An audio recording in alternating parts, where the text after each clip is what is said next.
Good morning and welcome to Let's Talk. I'm Tracy Morgan. Always nice to have you with us at this time of the day.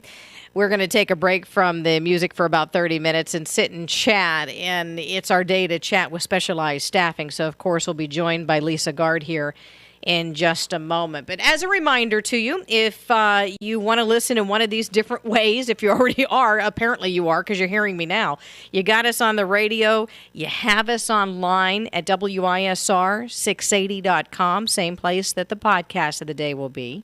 You have us on the free app that is on your smartphone, Play Store, free download, free app. And you also have us on Alexa-powered devices. So all you have to do is say, Alexa, play WISR 680 AM, and you have us right there. So plenty of different ways that you can choose in which way you want to listen. And if you have to leave us halfway through, you don't have to really leave us behind. We can go with you with that free app. And, of course, always online. All right, so today is our day with specialized staffing. Of course, Lisa Gard is here with us, the owner of Specialized Staffing based here in Butler County, but the reach goes far beyond that. Hi, Lisa. How you doing today? Hi, Tracy. I'm doing great. How about you? Oh, good. I know we're focusing on job interviews, and, of course, it's so apropos because it's Halloween and half of us are scared to death of it. So let's talk about how not to be scared during Halloween, right? But how do we not be so scared of a job interview? Yeah, it's funny because that's one of the most common things we hear from candidates is that, interviewing is so scary, and it really doesn't have to be. So yeah, it's so appropriate that we're talking about taking the scariness out of interviewing right around Halloween. You're right. Because at this point, basically, in our conversation, we've gotten that application in, and it's time to go for the interview. They've called us, they've contacted us, and so we're ready to go. But what are some things that we need to do beforehand, whether it's emotionally to get prepared Sure. or physically to get prepared? We can start with the emotional end first, but what is it that we have to do? Sure. Well, to take the scariness out of that situation, because they're certainly stressful situations. The more prepared you are, in terms of just having things ready, the more mentally prepared you'll be. So, I like to tell my candidates, first of all, make sure that when you're applying for positions, you're applying for positions for which you're qualified, for which you're well qualified. So nothing is scarier to me than going into a situation feeling unprepared or just unqualified. And so, we call this throwing spaghetti at the wall. You know how when you're cooking, you're making spaghetti to see if it's done, you whip a noodle at the wall and see if it sticks. Yeah.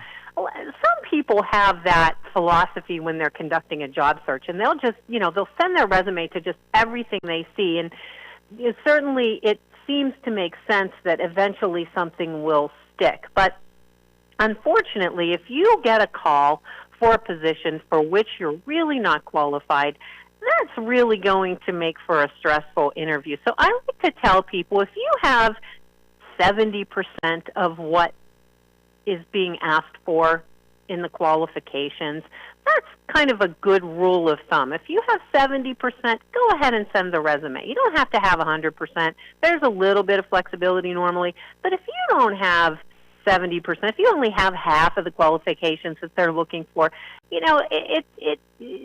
please know that there will be better qualified resumes in front of that hiring manager, and you likely aren't going to hear. So that would be the first thing I would say. And then secondly, once you get that phone call that you have the interview, make sure you do your research on the position, on the industry, on the company. There are a lot of resources out there which you can use Lisa, to research. I'm going to interrupt you for a second because I'm curious about this point that you're making right here. Because in years past, and then you hear stories of friends getting jobs, and in one recent story I heard a mother talk about her son, getting a job, and she said he researched that company for a week. And how do you go about doing that? I know we have computers. I know we have resources at our fingertips, but I'm not sure that all of us know where to go to get the information. And what are we looking up? Are we looking up names? Are we looking up salaries? Are we looking up their history when they started? I mean, so where do we look and what do we need? Sure, and that's an excellent question. There are so many resources. I mean, you can start even if we're not talking about the computer, you can even start with a library. You know, your local library has information, historical information. But you know, going to the computer is certainly the most effective way to research a company. And I always say too, start with researching the position. You and I have spoken before, and I've talked about the resource ONET, and the website is www.onetonline.org, onetonline.org. And this is a website on which you can research different types of jobs, and it has everything from sample job descriptions that include educational requirements, typical, experience requirements, salary information regionally, economic outlook. So this is a really good way to research the job itself, not necessarily the company, but just the job itself. Then you can also go a step further and research the industry. So let's say you're looking for a position and the company that you're going to interview with is in the steel producing industry. You can research the industry, do your homework on types of challenges the steel industry is facing. Where are the strengths in the industry right now? What are the hot customer bases being served from the steel industry? Because that changes, and that's just an example. And you can go and you can look that up by region. There are recent articles, statistics, government sites, so a lot of information on a computer there. And then you get to the company. And I know this is what your question was about. And my favorite thing to do first is to research the company website. And company websites, right on their homepage, typically talk about how the company started, how long they've been in business, what type of products and services they offer, who their customers are. Oftentimes there are recent articles and press releases saying things that are new in the company, if they're launching new products. Oftentimes there's information about what the company does in terms of community involvement, and that's something that's very important to people nowadays as well. Just, are companies involved in the community? Are they giving back? Another thing you can do, aside from the company website, Indeed, Yahoo, and many of the other, online resources have places that you can rate your experience with a company. So you can take a look at those recommendations, and you can see what other people who've worked there have to say about it, and you can, find out what it's like to work there. And that's one way of doing it online. The other way is just networking with people. If you happen to know somebody that works there or has worked there, certainly don't hesitate to reach out from a networking standpoint. Ask the person if they want to go have coffee and just pick their brain about the company, about their experience, what they liked, what they didn't like, what the challenges were. So those are just some ideas. Okay, so then let me ask you this, since we're talking about the emotional side of this right now of preparing for an interview. And folks, if you're just joining us, this is Lisa Gard with Specialized Staffing, and we're talking about taking the scariness out of getting not necessarily getting, but going into the interview and going through the process. So if we've taken the time to research and you've just given us a lot of information, all of a sudden some of us will start freaking out because that's a lot of information. So how much when we're in the interview do we spout off? How much do we hold back? Do we make it as a natural conversation? Because we want to show that we've done the research, but we don't want to come off like a textbook. Sure, absolutely. And that's a great question, too. So you're going to do a lot of research, and you're going to have a lot of information. And really what I like to do is just take a few notes maybe make a few bullet points of things that are most interesting to you. And maybe be prepared to ask just a few questions about what you've learned. You also want to be prepared in case the interviewer says, so what do you know about my company? What do you know about the job? What do you know about our business?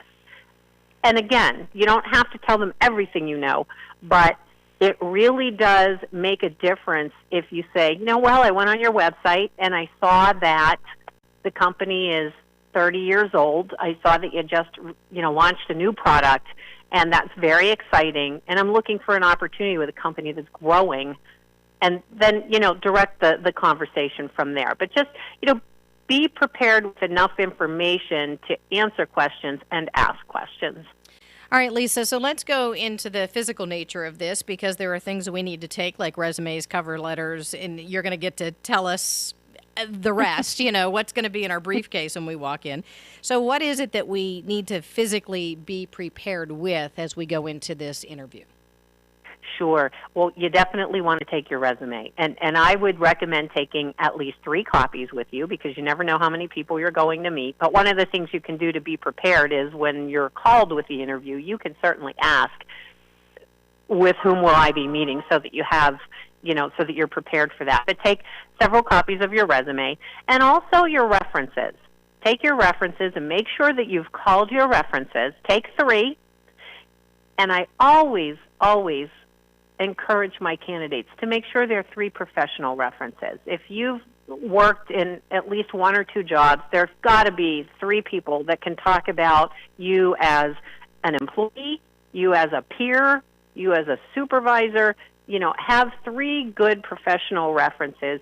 If you have no professional references, if you've never worked a day in your life and the only, references you have are friends, that's one thing. But really, employers want to talk to people who've worked with you, who you've worked for, and who've worked for you. So have your references ready. And then those are the things you need to take with you. Also, make sure that you're prepared to fill out the application. You have your dates of employment, your salary history, your, the contact information for the companies you've worked for, because you're going to need to fill that out.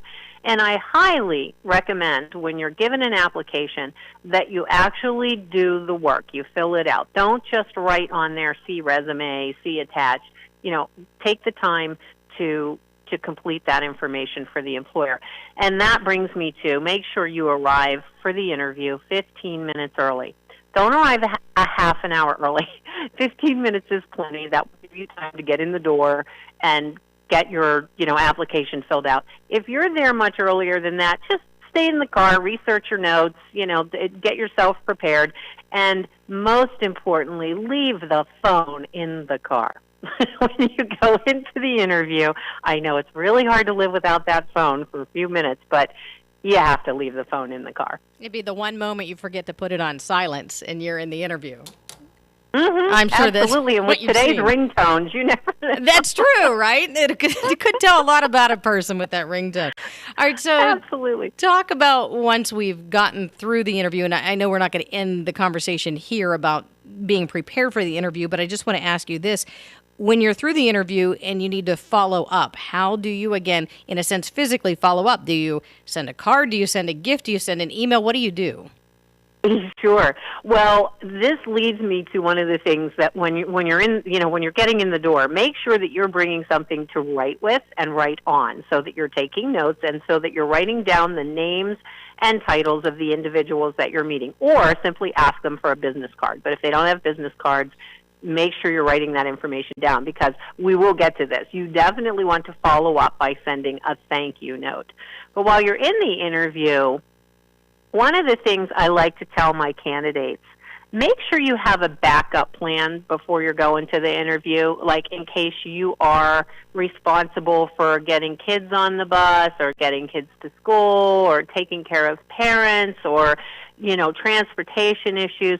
Avoid at all costs having to reschedule the interview. Make sure you have a backup plan and dress appropriately. When you're going on an interview, you do want to err on the side of conservative.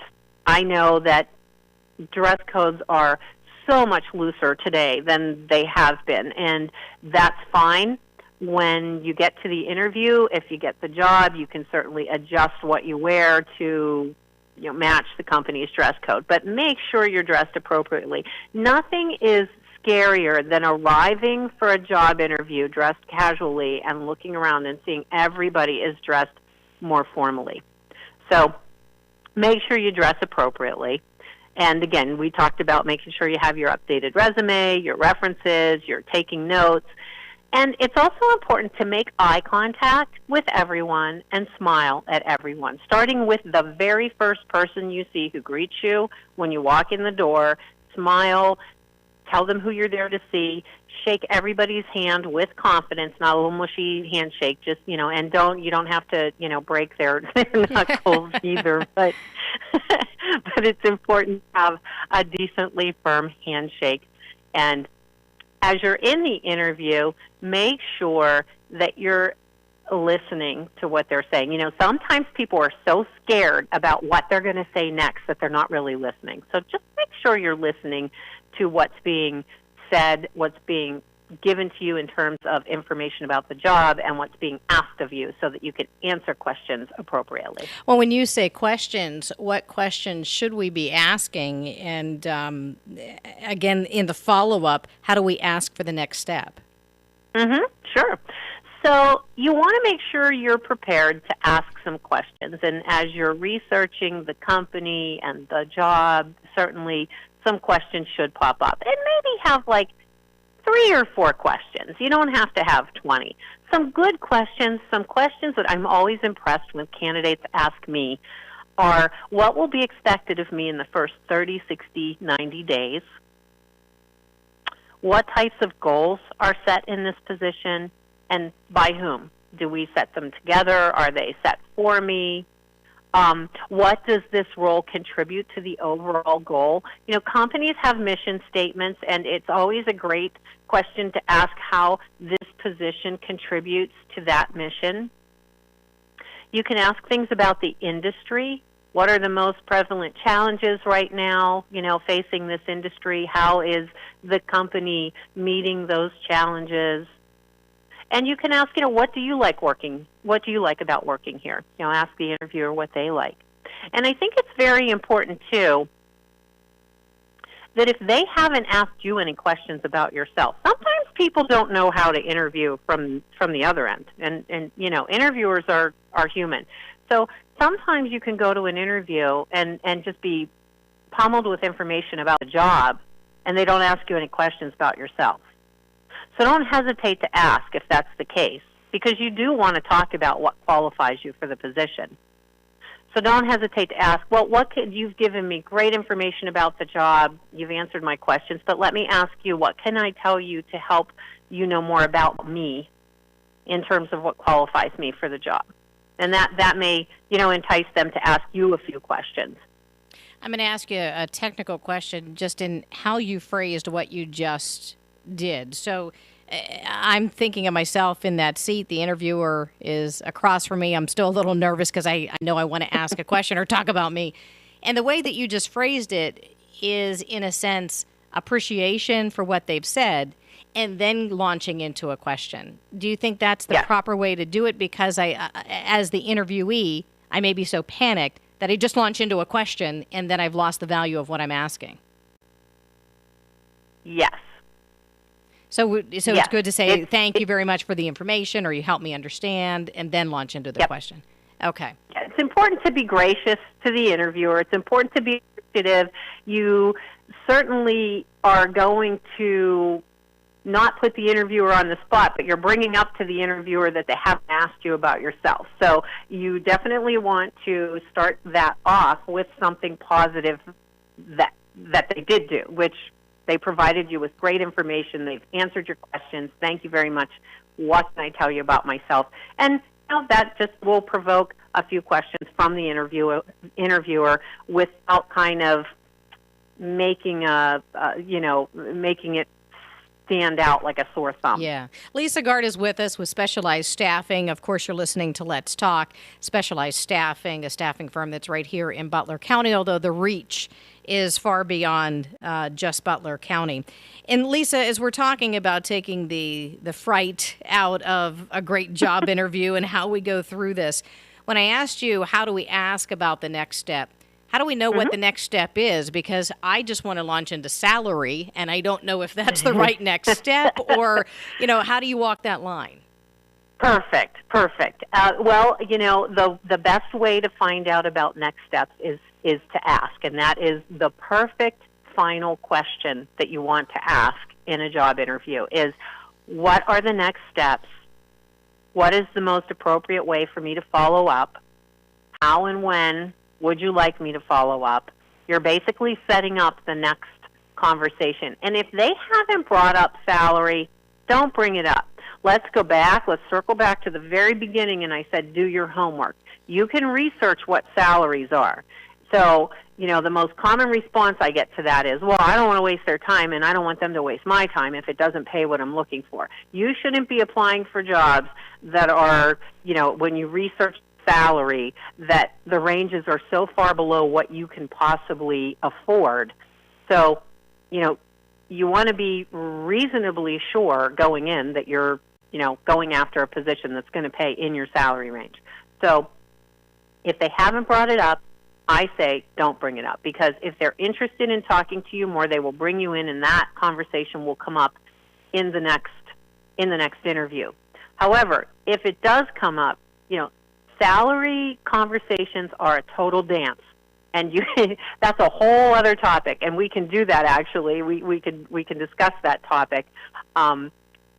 To be prepared to talk about that, to be prepared to base your expectations on what you bring to the table as opposed to just what you need to pay your bills.